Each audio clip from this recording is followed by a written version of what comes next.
Creator and maker of us all. Bless today the words of my lips and the meditations of our hearts, and grow in us. Show us your ways. Inspire us to live by your truth. In Jesus' name we pray. Amen.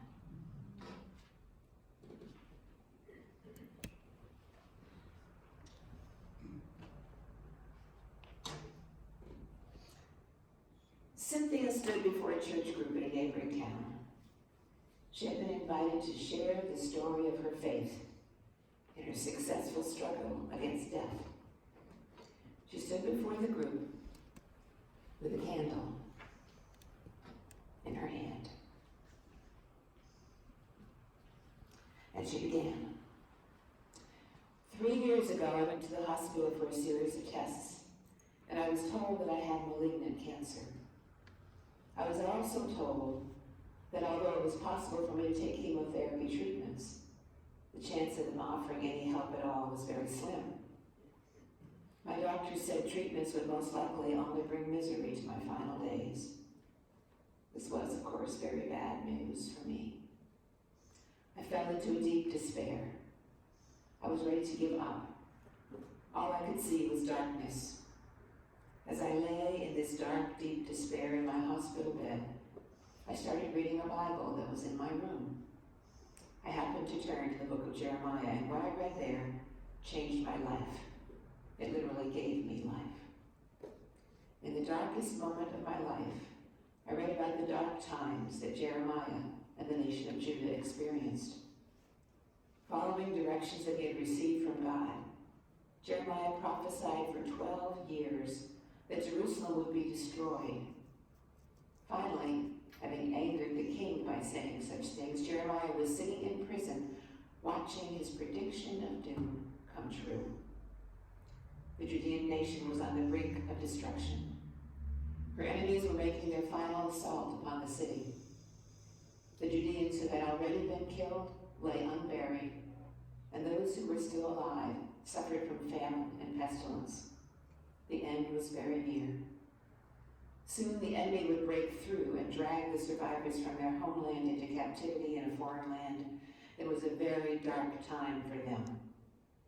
As I read, it was easy for me to relate to the despair of their situation. In the midst of this hopeless and despairing situation, God led Jeremiah to do an incredibly hopeful thing. At the moment when things looked the worst, God led Jeremiah to purchase a field.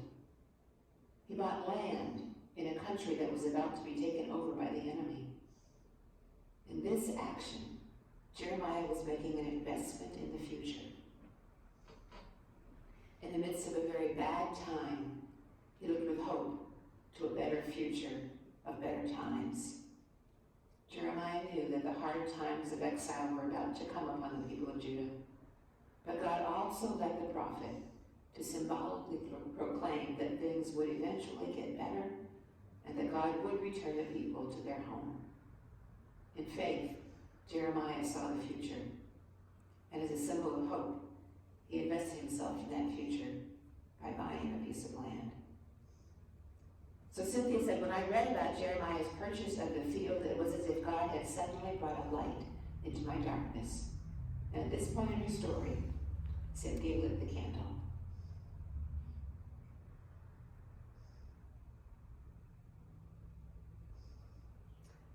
And she continued as she held the candle. I had a candle brought into my hospital room, and I lit it that day as a sign of my hope. A sign that I was going to trust God like Jeremiah and invest in the future. Cynthia continued, against the recommendation of my doctors, I took chemotherapy treatments. And in the process, I got very sick, and I came quite close to death. But as I stand before you today, my cancer is in total remission. She raised the lit candle in front of her. God gave me hope through my darkest times. God gave me hope in my bad times. Like Jeremiah, I put my faith in God. I invested in the future. And now I praise God and celebrate the good times of help that the future has brought me. At this point in her talk, everyone in the group broke into applause. Everyone, that is, except for one quiet man sitting in the back row. After a moment, he raised his hand and asked to speak. He said, "Your story sounds similar in so many ways to my story. A story that was a part of my life is very similar, but only up to a point. My wife also had cancer. She too had hope that God would move her through the dark times into better times, and she invested in that future. She trusted God as the light to see her through the darkness. She took all kinds of treatments, and she too got very sick. Together we hoped, together we prayed, and then she died." He said, "Please don't get me wrong. I'm very glad that the future in which you invested turned out to have good times in it for you.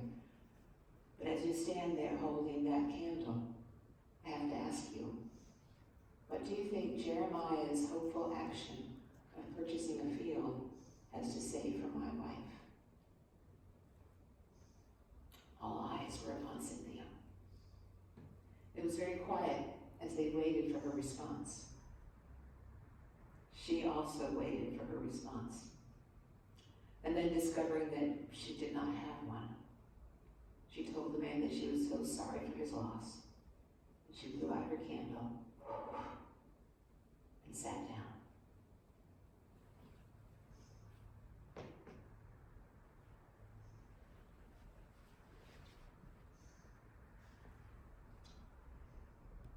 Once, when this story was shared in a sermon, a very faithful church member came up to the pastor after the service and said, "I am the man in that back row." He said, "His story is my story, and I cannot find hope any longer in my life." How do we respond to that kind of question? How are we to make sense of this question? Cynthia did understand this story correctly, didn't she? Purchase is a symbol of hope, is it not? The small plot of land that Jeremiah bought is a symbol of the whole land, and the prophet is a symbol of all who will own property in the new age when Yahweh will restore the fortunes of Israel. Cynthia heard the story saying that we can make it through even the very worst of times by focusing on the future, the time when God will finally set things right. Jeremiah's symbolic action seems to proclaim that there will be better times ahead. So, how do we respond to the man in the back row? The man whose wife lit a candle in her darkness only to have it snuffed out by unsuccessful cancer treatments, and finally by death. How do we respond to the faithful widower in the church? What can be said to the people who join Jeremiah in hoping for better times, but then do not experience those better times? There's no question, my friends, that there is a definite tension in this story of the prophet's land purchase. The hopeful vision of a return to the land that Jeremiah's purchase symbolizes does turn out to be true. When we move ahead in the biblical story, we learn that the exiles do eventually get to go home. But ironically, Jeremiah is dead by that time. And since the Lord had told him, "You shall not take a wife, nor shall you have sons or daughters," his piece of land will pass on to others. For Jeremiah himself, the bad situation does not actually get better. He never gets to truly possess the land that he bought. He can only think about it and talk about it and share the story about it. The prophet invests in the future, but he does not personally reap the dividend. Is it perhaps fair to say that, like the wife of the man in the back row, Jeremiah hoped for a light in the darkness, but that light was snuffed out before he had a chance to experience it? So is there a larger meaning for us here? What do we do with this story? As we struggle with some of these questions and tensions, let me share the story of one other woman. Her name is Pamela. Pamela had a very rare eye disease. She was a very successful CPA in her mid-50s, and she was going blind. There was a very complicated surgery that could be performed. If it was successful, she would be able to save some of her vision. If unsuccessful, she would go completely blind immediately, rather than gradually, through the process and the progress of the disease. In her desperate attempt to keep her sight, Pamela chose to have the surgery, and she emerged from that operation with no sight at all and no hope for that to ever change. Pamela's pastor went to see her in the hospital. The pastor took Pamela's hand and said, "I'm so sorry. Is there anything that you would like me to do for you?" And Pamela said, "Yes, there is." The pastor said, "Just name it." Pamela said, "I would like a candle." The pastor was not only surprised but confused by this request. But he went for the 15-minute drive back to the church from the hospital and returned to Pamela's room with a candle in his hand. And approaching her bed, the pastor asked, "Do you want me to light it for you?" No, said Pamela, "just hand it to me." And she took the candle in her hands, gripping it tightly, and she then clutched the candle against her and said, "During these last months, I have often thought of myself as a candle about to go out. I thought that everything I am is tied up in being able to see. I expected that when blackness came, then there would be nothingness." She then said, "Now I'm blind. It's dark." And she held the candle tightly, but the candle is still here. I'm still here. I'm still me. God is still God. It's going to be okay somehow, no matter what. Perhaps in her blindness, Pamela was able to see something in her candle that eluded Cynthia when she held up the lit candle before the group. Cynthia saw the flame of her candle as a symbol of hope. The flame was the symbol of light in the darkness. God helping us out of bad situations, a powerful symbol for people who have passed through darkness and gone on to better times. But it did not speak to the man in the back row. And there may be times when it did not speak to us either. Pamela, however, experienced the candle in a different way. She discovered that the candle is more than the fragile light.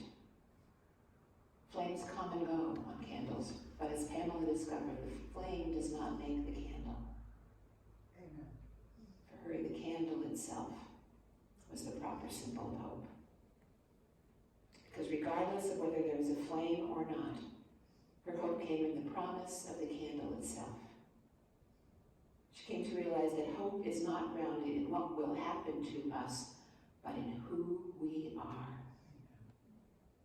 Each of us has our own terrible times. You know what yours have been.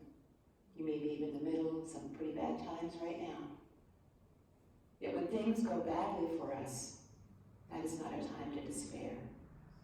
It's a time to invest ourselves in the future. As a church, too, this church has had some terrible times. We're still trying to find our way out of some tough times right now with God's help. And we have more work to do. It's getting to be time to get back to that work. Because this is the time to invest in the future. Invest ourselves and our time and our talent and our finances and our hope, but even more our trust in God's future. When Jeremiah purchased that plot of land, he invested in the future in the middle of terrible times. He made a symbolic purchase, a statement of hope, grounded in God. Ultimately, Jeremiah's hope did not rest in whether or not good things would happen to them, but in who they were. A people grounded in their covenant with God. Yes, the land was an important issue, but its importance lay in the fact that it was part of the covenant promise between God and the people. Their hope came not in what would happen to them, but in who God had made them to be, the people of the covenant. Like Jeremiah, we too are called to invest in the future, And we do so not because we are certain that God has something better in store for us, but because we know who God made us to be. Like Pamela, we can think of ourselves as the candle. We have good times and we have bad times. The flame may come and the flame may go, but ultimately it does not matter. Our hope is not grounded in the promise of good things happening to us. Our hope is grounded in the fact that we are children of God. The hope we receive from God is not a promise of constant and steady flame that will take away all the dark times. Our hope comes in the promise of being the candle itself. Our hope comes at the core of who God has created us to be. We are a people washed in the waters of forgiveness and acceptance. We are a people who live in and through the Church of God, a community based in love and service and justice. That is the essence of who we are. Our identity is in Jesus Christ and in God's church. That's the core of who we are. That is our candleness. That's what we are being led to invest in. And my friends, even in the worst of times, we can invest in the future, for in the love of Jesus Christ, God has invested everything in us.